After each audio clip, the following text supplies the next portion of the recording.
আসসালামু আলাইকুম ওরহমতুল্লাহি ওবরকাতুহ। আমার অনেক রোগী আমাকে অনেক সময় ফোন দেয় বিভিন্ন বিষয় জানার জন্য। এমন এমন কিছু রোগ আছে যে রোগগুলো বহুদিন যাবৎ আপনার ওষুধ খাচ্ছেন, বিভিন্ন ডাক্তার, বিভিন্ন কবিরাজ বিভিন্নভাবে আপনারা চিকিৎসা চলতেছে কিন্তু সারতেছে না। তো শেষে দেখা গেছে যে কোনো একটা কাজ করে দিয়েছি, কোরআন থেকে কাজ করে দেওয়ার পরে পরেই রোগী সুস্থ হয়ে গেছে। তো সেটা সমস্যা কী ছিল? সেটা সমস্যা ছিল, সেটা হয়তো অনেক সময় বদনজর হয়ে থাকে, অনেক সময় এমনি হালকা পাতলা আলগা সমস্যা থাকে, এটাতেই কোরআন থেকে কাজ হয়ে যায়।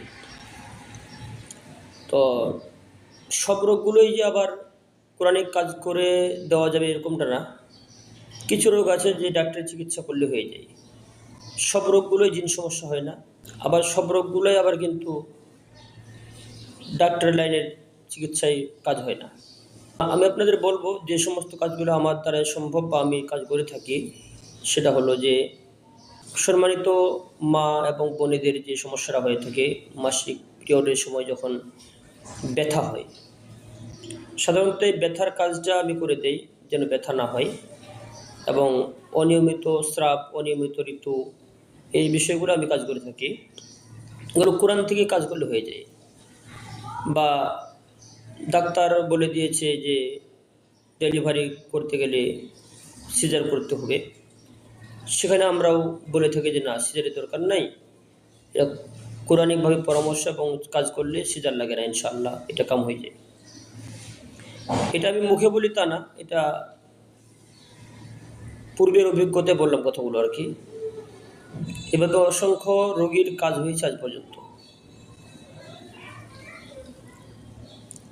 শুধু শারীরিক কাজ করি তা না, জিনের কাজও আমি করে থাকি।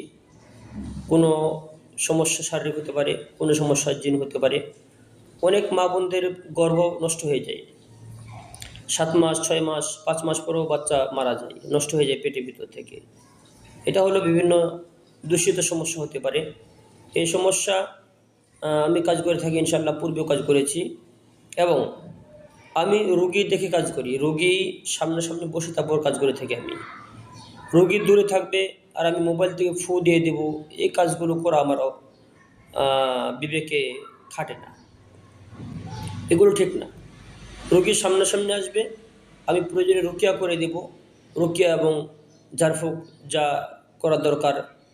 এবং বিশেষ করে পুরুষদের ক্ষেত্রে শারীরিক সমস্যা থাকলে আপনারা শেয়ার করতে পারবেন।